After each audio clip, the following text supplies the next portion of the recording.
My name is Isla Collins. I'm 31. Last Tuesday at 2:47 p.m., I was standing in the hallway of Children's Memorial Hospital holding a discharge paper for a 7-year-old leukemia patient when my sister Rachel called to tell me I no longer owned the building my adoptive mother left me. "Austin says you signed it over to him 6 months ago," she said, her voice flat, practiced. "He showed me the paperwork. Isla, why would you do that and then pretend you didn't?" I could hear Austin in the background, his voice slurred even at mid-afternoon. "Tell her she's done. Tell her it's over. Tell her she never deserved it anyway." My hands went numb. The paper slipped from my fingers and drifted to the floor in slow motion. Through the window of room 412, I could see little Mia Chen's parents hugging, crying, because their daughter was finally going home. I was supposed to be celebrating with them. Instead, I was listening to my brother-in-law, a man who'd called me the charity case at every family dinner for 5 years, claim he owned the only thing my mother had left me. "Rachel," I said, my voice steadier than I felt, "I never signed anything. I don't know what Austin showed you, but it's not real. He has your signature, Isla. He has a notary stamp. He has—" She stopped. Austin said something sharp in the background. When Rachel spoke again, her voice had changed, gotten smaller. "He says you're lying. He says you've always been a liar. He says Mom knew it too. That's why she almost didn't adopt you." Something cracked inside my chest. Not broke.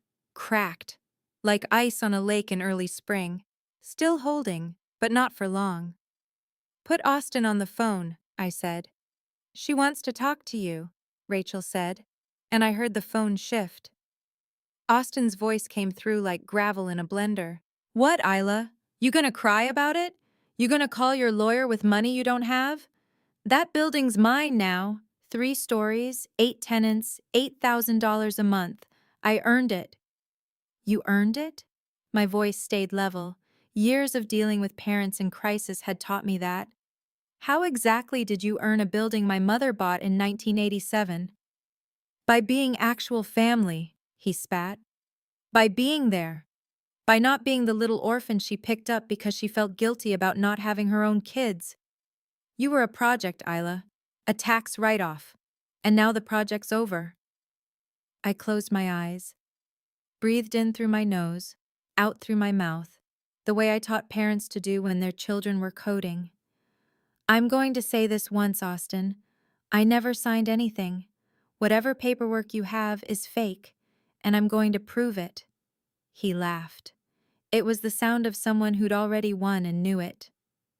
"Good luck with that charity case. You know what your problem is? You never learned your place. You never learned that people like you don't get to keep things. You borrow them. You borrow families, you borrow love, you borrow buildings, and then when the real owners want them back, you give them up. That's how the world works."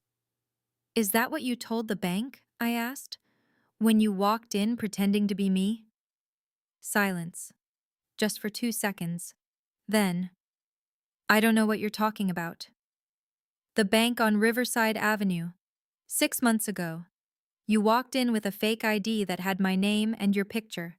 You forged my signature on a transfer deed. You had it notarized by someone who didn't check, and now you think you're going to keep it." More silence. Then Austin's voice came back harder, meaner. "You can't prove any of that. And even if you could, who's gonna believe you? The girl nobody wanted? The nurse who couldn't even finish college on time because she had to work 3 jobs? You think anybody's gonna take your side against me? Against Rachel? Against this family?" "I think," I said quietly, "that Mom knew exactly what you'd do. And I think she prepared for it." I hung up before he could respond. Before I go on, if stories about standing up for yourself mean something to you, please hit like and subscribe, and tell me in the comments where you're watching from right now, and what time is it there. Let me take you back 11 years to the last real conversation I had with my mother. I was 20, working night shifts at a diner to pay for nursing school, and she called me at 6:30 in the morning as I was walking back to my apartment. "Isla Rose," she said, using both my names the way she only did when something was important. I need you to come to the house today. There's something we need to discuss. My mother, Linda Collins, didn't do drama. She'd been a high school principal for 32 years. She said what she meant and meant what she said. So when she used that tone, I listened. I drove to the house on Magnolia Street, the white two-story with the purple clematis growing up the mailbox. She was waiting on the porch with 2 cups of coffee and a manila folder. "Sit," she said, patting the space next to her on the swing. The folder contained a property deed for a building downtown, corner of 5th and Marshall. 3 stories, red brick, built in 1923. 8 rental units. I'd seen it 100 times growing up. Mom had bought it as an investment when I was 9. "This is yours now," she said, sliding the paper toward me. "Well, not now, when I'm gone. But I'm telling you now so you know it's real. So you know it's not a mistake, not something that can be contested. This is yours, Isla, your security, your future." I stared at the deed. "Mom, I can't—" "Yes, you can." She put her hand over mine. Her fingers were warm from the coffee cup, rough from years of gardening. "I know what people say. I know what Rachel thinks. I know Austin's already started making comments about what he thinks he's entitled to when I die. But this building is not his. It's not Rachel's. It's yours. And I need you to promise me something." "Anything," I said. She looked at me with those sharp gray eyes that could spot a lie from across a crowded auditorium. "If anyone ever tries to take this from you, you fight. You don't roll over. You don't assume they're right and you're wrong. You fight. Because you deserve it, Isla. Not because I gave it to you, but because you worked for everything you have, and that means you know how to work for this too. Do you understand me?" "I understand," I said. She pulled me close, and I smelled what I always smelled when I hugged her: lavender hand soap and the peppermint tea she drank constantly. "You're my daughter," she whispered. "Papers or no papers, blood or no blood. You're my daughter, and I will always find a way to protect you. Always." She died 3 months later. Aneurysm. No warning. I was in the middle of my shift at the hospital when Rachel called. By the time I got to the house, Austin was already there, going through Mom's desk. The first betrayal happened at the funeral. I was standing next to the casket, mahogany, brass handles, covered in white roses, when Aunt Judith came up to me. She was Mom's older sister, the one who'd never approved of the adoption. "Rachel told me about the building," she said, her voice low enough that only I could hear. "I have to say, Isla, it seems a bit greedy, doesn't it? Taking the most valuable asset when Rachel's got 2 children to think about?" I turned to look at her. "I didn't take anything. Mom left it to me, in her will." "Well," Judith sniffed, "I'm sure you convinced her somehow. You always were good at playing the victim." Before I could respond, Austin appeared at my elbow. He was wearing a suit that didn't fit right, and he smelled like he'd tried to cover up bourbon with cologne. It didn't work. "Aunt Judith's right," he said loudly enough that people turned to look.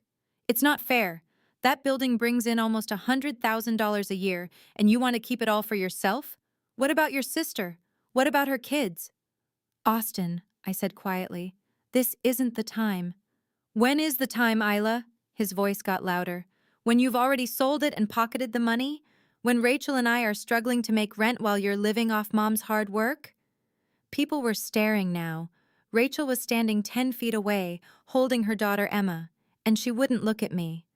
Uncle Paul had stopped mid-conversation. Even the funeral director looked uncomfortable. "I'm not selling the building," I said, keeping my voice steady, even though my face was burning so hot I could feel my pulse in my teeth. "And I'm not keeping Rachel from anything. Mom made her choices. She left Rachel the house, the car, and her savings. She left me the building. It's not—" "Because you manipulated her," Austin shouted. "Because you spent 20 years playing the poor orphan card until she felt so guilty she had to give you something to justify keeping you." The room went silent. I looked at Rachel. She was looking at the floor. She didn't defend me. She didn't tell Austin to stop. She just stood there holding Emma, her face carefully blank. "That's not true," I said, but my voice had gone thin. "Isn't it?" Austin stepped closer. "You really think she loved you the same as Rachel? You really think you were anything more than her charity project? She felt sorry for you, Isla, that's all. And now you're using that pity to steal from her real daughter." I should have said something. I should have told him he was drunk. I should have walked away, but I just stood there, my hands shaking, my throat closing up, while Austin stared at me with something like triumph in his eyes. "I apologize," I finally managed, because that's what I always did. That's what I'd learned to do. "Too late," Austin said. "Way too late." 3 days after the funeral, I got a call from Mom's lawyer, Harold Brennan. He was 72, mostly retired, and he'd handled Mom's affairs for 30 years. "Isla," he said, "I need you to come to the office. There's something we need to discuss about the will." I went that afternoon, still wearing my scrubs from my shift. Harold's office was in an old building on Hawthorne Street, 3rd floor, with windows that overlooked the courthouse. He had me sit in a cracked leather chair that smelled like old books. "Your mother updated her will 6 times in the last year of her life," he said, sliding a document across the desk. "Each time she made sure the building stayed with you. Each time she added more protections. Isla, I'm telling you this because I think she knew something was going to happen.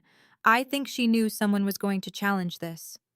"Austin," I said, "I can't speculate on that," Harold said carefully. "But I can tell you that the deed is ironclad. It's yours. It was transferred to your name 3 days before she died. It's not part of the estate. It can't be contested. It's done." Relief flooded through me. "So I don't have to worry?" Harold hesitated. "You don't have to worry about it legally.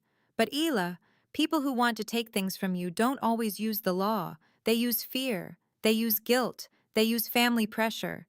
Your mother knew that. She told me specifically that if anyone tried to make you doubt yourself, I was supposed to remind you, the building is yours. Period. No qualifications." I nodded, tears burning in my eyes. "Thank you." "One more thing," Harold said. He opened a drawer and pulled out a sealed envelope. My name was written on it in Mom's handwriting. "She asked me to give this to you after the will was read, but only if you came alone. She was very specific about that." I took the envelope, my hands trembling. "What is it?" "I don't know," Harold said. "She didn't tell me, but she said you'd know when to open it." I put the envelope in my bag and left. That night, I sat on my apartment floor and stared at it for an hour. Finally, I opened it. Inside was a single piece of paper. A note in Mom's handwriting. "Isla Rose. If you're reading this after I'm gone, then someone is already trying to take the building from you. I'm sorry I can't be there to stop them, but I prepared for this. The building is yours. The deed is filed. Harold has all the documentation. Don't let anyone convince you otherwise, and don't open the safe deposit box at Riverside Bank until you absolutely need it. You'll know when. Box number 447. Key is with Harold. I love you. I chose you." That choice never wavered. "Always, Mom." I read it 3 times, then carefully folded it and put it back in the envelope. I didn't know what was in the safe deposit box. I didn't know why I needed to wait, but I trusted her. Over the next 6 months, I kept working at Children's Memorial. 70-hour weeks, night shifts, double shifts. I was trying to save up enough to maybe start paying off my student loans, maybe eventually think about buying a small house. The rental income from the building helped, $8,000 a month before expenses, about $5,000 after. But I was careful with it. I knew it was temporary. I knew life could change. What I didn't know was that Austin had been planning. The rumors started small. Aunt Judith told Uncle Paul, who told Cousin Marie, who told me at Easter dinner. Isla convinced her dying mother to change the will. Isla threatened to stop visiting unless she got the building. Isla forged a document. None of it was true. All of it spread. By summer, half the family wasn't speaking to me. By fall, Rachel had stopped answering my calls. By winter, I was sitting alone at Thanksgiving, eating takeout in my apartment, while Rachel posted photos on social media of the big family dinner I hadn't been invited to. Austin was in every photo, grinning, his arm around Rachel. I told myself it didn't matter. I told myself I had my work, my patience, my life. I told myself family wasn't everything. I was lying. Then came the day Austin showed up at the hospital. It was a Tuesday in March, 3:15 p.m. I was at the nurse's station filling out discharge paperwork for a patient when I heard his voice. There she is, the thief. I looked up. Austin was standing in the middle of the pediatric ICU floor, wearing jeans and a stained jacket, his eyes bloodshot. He was drunk. Again. Austin, I said calmly, you can't be here. This is a restricted area. Restricted? He laughed. You're restricting me now? Just like you restricted Mom from seeing her real family in her last months? Just like you restricted Rachel from getting what she deserved? Two other nurses had stopped working. Dr. Patel had paused in the doorway of room 6. Parents were staring. You need to leave, I said, my voice level. Now. I'll leave when I'm ready. Austin moved closer. He smelled like cheap whiskey and cigarettes. You know what your problem is, Isla. You think you're better than everyone else. You think because you went to nursing school and you wear scrubs and you save little kids, that makes you special. But you're not special. You're nothing. You were nothing when Mom found you, and you're nothing now. And that building? That building's gonna be mine. I'm gonna make sure of it. Sir, Dr. Patel said, stepping forward, I'm going to have to ask you to leave or I'll call security. Austin ignored him. He was staring at me. You'll never amount to anything, Charity Case. You'll never be anything. And when I take that building from you, you'll finally understand what you really are. Temporary. Something clicked inside me. Not broke, not cracked. Clicked, like a lock turning. I didn't raise my voice. I didn't cry. I didn't defend myself. I just looked at him and said, "Get out."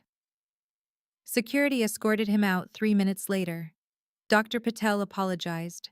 The other nurses told me to ignore him. I smiled and said I was fine. But I wasn't fine. I went home that night and pulled out Mom's letter. I read it again, and then I called Harold Brennan. I need to open the safe deposit box, I said. There was a pause. Are you sure? I'm sure. I'll meet you at the bank tomorrow at noon. I showed up at Riverside Bank at 11:50 a.m. the next day. Harold was waiting in the lobby, holding a small brass key. We went downstairs to the vault, and the bank manager, a thin woman named Carol, who'd known my mother, unlocked box 447. Inside was the accordion folder. Harold handed it to me. I'll give you some privacy, he said, and left the room. I opened the folder. Inside were documents. So many documents. First, a copy of the original deed to the building, filed in 1987, showing my mother as the sole owner. Second, a copy of the updated deed filed 3 days before her death, transferring ownership to me, filed and notarized at the county clerk's office, stamped, official. Third, a letter from the bank manager at Riverside Bank, dated 8 months ago. It detailed a transaction that had occurred on September 14th at 10:22 a.m. A man named Austin Knight had attempted to access my account using a fake ID. The ID had my name, Isla Collins, but his photograph. The handwriting on the signature card didn't match the one on file. The bank had flagged it as fraud, denied the transaction, and reported it to their security department. They'd sent me a letter. I'd never received it. Fourth, a photocopy of that same fake ID. Austin's face, my name, a birth date that was off by 2 years. Fifth, a handwritten log from a notary public named Dennis Shaw, dated 6 months ago. It showed that Austin Knight had paid him $500 to notarize a property transfer document without properly verifying the signature. Dennis Shaw had been investigated, lost his license, and agreed to cooperate with any legal proceedings. Sixth, bank statements showing that Austin had started making deposits into Rachel's account starting 10 months ago, deposits that exactly matched the rental income from my building. $8,000 a month. He'd been collecting rent from my tenants by claiming he was the new property manager. The tenants had believed him. They'd paid him. He'd kept the money. And at the bottom of the folder, another letter from Mom. I unfolded it with shaking hands. Isla Rose, if you're reading this, it's because someone tried to steal the building from you. I'm sorry. I wish I could have stopped this while I was alive. I knew Austin would try something. I've known for years. He's been borrowing money he doesn't repay, making promises he doesn't keep, and blaming everyone else for his failures. When he got his second DUI last year and needed $15,000 for a lawyer, he asked me for it. I said no. He hasn't forgiven me. I knew he'd come after you. I knew he'd use Rachel to do it. So I prepared. The original deed is with Harold. The bank has been watching your account since Austin's first attempt to access it. The notary who helped him has already confessed. The tenants have copies of their rent checks made out to A. Knight, property manager, all evidence of fraud. You have everything you need to prove he stole from you. The envelope also contains something else, the address of a lawyer named Margaret Soto. She specializes in property fraud and family disputes. I've already paid her retainer. She's expecting your call. You are not a charity case. You are not temporary. You are my daughter, and I will always find a way to protect you, even from beyond. Don't let him make you small. All my love, Mom. I sat in that vault room for 20 minutes, holding the letter, crying silently. Then I pulled out my phone and called Margaret Soto. She answered on the second ring. Miss Collins, she said, I've been waiting for your call. Margaret Soto's office was downtown, 5th floor of a glass building on Riverside Avenue. She was 50-something, sharp-eyed, with silver hair and a handshake that could crack walnuts. She listened to everything I had to say, looked through every document, and then leaned back in her chair. This is the most well-documented case of property fraud I've seen in 15 years, she said. Your mother was thorough. We can file charges against Austin for identity theft, fraud, forgery, and theft. We can also go after the rental income he collected. 6 months at $8,000 a month. That's $48,000, plus damages. I don't want his money, I said. I just want the building back. I want the truth out. Margaret studied me. The truth is going to hurt people you care about. Rachel probably knew what Austin was doing. Your extended family enabled him by believing his lies about you. Are you prepared for that? I thought about the last year, the loneliness, the rumors, Austin showing up at my workplace to humiliate me, Rachel's silence. Yes, I said. I'm prepared. Good, Margaret said. Because in 2 weeks, your entire family is gathering for the annual Collins reunion at Riverside Park. Your Aunt Judith mentioned it in her church newsletter. I did my research. That's where we're going to make this public. My stomach dropped. Public? I thought we'd handle this in court. We will. But first we're going to give Austin a chance to confess in front of everyone. Because if he doesn't, and this goes to trial, it'll be worse for him. Much worse. And your mother specifically requested in her instructions to me that I give him that chance. She didn't want to destroy him. She wanted to give him an opportunity to do the right thing. He won't take it, I said. Probably not, Margaret agreed. But we have to try. The 2 weeks crawled by. I worked my shifts. I avoided family calls. I practiced what I'd say if Austin refused to admit what he'd done. I barely slept. And then it was Saturday, June 14th, and I was standing at the entrance to Riverside Park at 1 p.m., watching my entire extended family set up picnic tables and grills for the reunion I hadn't been officially invited to. Margaret stood next to me holding a briefcase. Ready? She asked. No, I said. But let's do it anyway.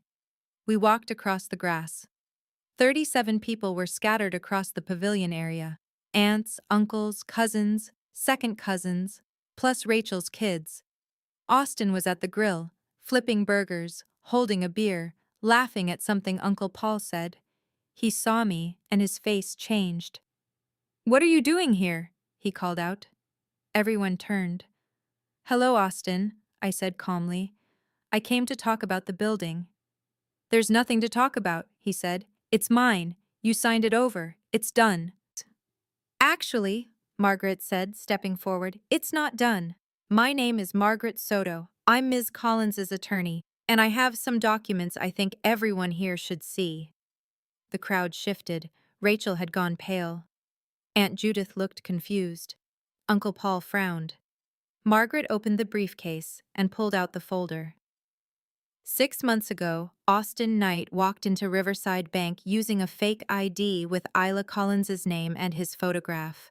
He attempted to access her account. The bank flagged it as fraud. He then paid a notary $500 to illegally notarize a forged property transfer document. He's been collecting rental income from Isla's building ever since, $48,000 over 6 months. All of this is documented. She held up the papers. The fake ID, the notary's confession, the bank statements. "That's a lie," Austin said, but his voice had lost its edge. "She's making this up." "I'm not making anything up," I said quietly. "Mom knew you'd try this, Austin. She knew years ago. And she prepared. She documented everything. She hired Margaret before she even died. And she left me instructions to give you one chance to make this right before it goes to court." Silence. "So here's your chance," I continued. "You can admit what you did. You can return the money you stole. You can sign the building back over to me, which it legally never stopped being mine, and we can move forward. Or this goes to trial, and you'll be charged with identity theft, fraud, and forgery. Those are felonies, Austin. That's prison time." Austin's face had gone from red to white. He looked at Rachel. She was staring at the ground, holding Emma tight. He looked at Uncle Paul. Paul had stepped back, shaking his head. "You have no proof," Austin said, but it came out weak. "I have the bank's fraud report," Margaret said. "I have the notary's signed confession. I have copies of rent checks made out to you from Isla's tenants. I have the fake ID with your face on it. And I have Linda Collins's own written testimony, dated a year before her death, stating that she believed you would attempt exactly this kind of fraud. What I'm offering you right now is a settlement. You return the money, you stay out of jail, and this ends. Otherwise, I file charges Monday morning." Austin's hands were shaking. "This is insane. You can't prove—" "I was there when you made the ID," someone said. Everyone turned. It was Cousin Derek, standing near the drink cooler. He looked miserable. "I was there, Austin. You asked me to take your photo for it. You said it was for a security badge for work. I didn't know what you were really doing until right now, but I can testify to that. I took that photo." Austin stared at him. "Derek?" "I'm sorry, man," Derek said, "but I'm not lying for you." The silence stretched out. I could hear birds in the trees, a child laughing in the distance, the crackle of the grill. Finally, Austin's face crumpled. "It was just supposed to fix things," he said quietly. "I needed the money. The DUI lawyer, the fines, Rachel's car payment. I didn't know what else to do. I thought Isla didn't need it as much. I thought she'd be fine." "You thought I didn't deserve it," I said. "You thought I wasn't real family." He didn't deny it. "Austin," Rachel said, her voice breaking, "what did you do?" "I fixed it," he said desperately. "I fixed everything. We've been paying bills, Rachel. We've been okay, because of me." "Because of stolen money," she whispered. Margaret cleared her throat. "Mr. Knight, do you agree to the settlement terms?" Austin looked around at all the faces staring at him, his family, his wife's family, people who'd known him for years, and he saw what I'd seen for months, the judgment, the disappointment, the pulling away. Fine, he said finally. I'll sign whatever you want. Just make this go away. It doesn't work like that, Margaret said. You'll return the $48,000 within 30 days. You'll sign an affidavit admitting to the fraud. And if you ever contact Isla Collins again, if you ever attempt to access her property or finances, the criminal charges will be filed immediately. Do you understand? Yes, Austin said. He wouldn't look at me. Margaret handed him papers. He signed them right there on a picnic table in front of 37 witnesses. His hands shook so badly he could barely write. When he finished, I took the documents. I looked at him. This man who'd spent 5 years calling me a charity case, telling me I was nothing, humiliating me in front of my family and my coworkers. This man who'd stolen from me and lied about it and tried to make me believe I was wrong for fighting back. I want you to know something, Austin, I said quietly. I forgive you. Not because you deserve it. Not because what you did was okay. But because my mother taught me that carrying hate is like carrying a stone, it only weighs you down. So I forgive you, but I also never want to see you again. I turned to Rachel. She was crying, still holding Emma. I'm sorry, she whispered. Isla, I'm so sorry. You should have believed me, I said. But you didn't. And that's something you're going to have to live with. I looked at the rest of my family. Aunt Judith, who'd started the rumors. Uncle Paul, who'd stayed silent. The cousins who'd watched it happen and done nothing. I don't blame any of you for believing Austin, I said. He's convincing. He's family. I get it. But I need you to understand something. I am also family. Papers or no papers, blood or no blood, I am family. And my mother knew that. She chose that. And if you can't see it, then that's your loss, not mine. I nodded to Margaret. We walked back across the grass, past the grills and the picnic tables and the coolers full of drinks, and left them all standing there in silence. I didn't look back. 2 weeks later, Austin's check cleared. $48,000 deposited back into my account. Margaret filed the affidavit with the court. The case was closed. Rachel called me once. I didn't answer. Aunt Judith sent a letter. I threw it away without reading it. Uncle Paul showed up at my apartment. I told him through the door that I needed time. He left. I went to the cemetery on a warm morning in July, carrying white roses. Mom's headstone was simple granite, her name and dates and nothing else. I sat down in the grass and told her everything. You were right, I said. About all of it. Austin did exactly what you thought he'd do, and you stopped him. Even after you were gone, you stopped him. The wind moved through the trees. Somewhere nearby, a lawnmower hummed. I miss you, I said. I miss you so much it hurts. But I'm okay. I'm going to be okay. Because you taught me how. I left the roses on her grave and drove home. 6 months later, my life looked different. I moved to a better apartment, nothing fancy, but it had a balcony with space for plants. I adopted a cat from the shelter and named her Linda. I picked up a weekend shift at a free clinic in the neighborhood where I grew up, working with kids whose families couldn't afford insurance. The building downtown kept bringing in rental income, steady and reliable, just like Mom had promised. I didn't go to family gatherings anymore. I didn't return calls from relatives who suddenly wanted to reconnect.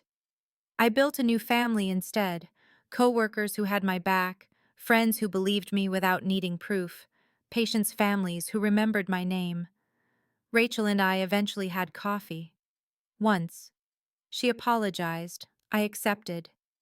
But we both knew it would never be the same. Some betrayals you forgive, but you don't forget, and you don't go back. As for Austin, I heard through Derek that he'd moved 2 states away. New job, fresh start. I hoped he got sober. I hoped he figured out whatever was broken inside him. But I didn't think about him much. Because here's what I learned. You don't need someone's permission to have value. You don't need someone's acknowledgement to be real. You don't need someone's approval to keep what's yours. My mother knew that. She spent her last year making sure I knew it too. And now I do. If you've ever had someone try to convince you that you don't deserve what you have, that you're not good enough, not real enough, not family enough, type, "I am enough" in the comments. Or if you're still fighting to believe it, type, "I'm learning." Both are valid. Both are true. If this story meant something to you, check the description for more stories, just like this one. Thank you for being here. And remember, being chosen is just as real as being born into something, sometimes more real.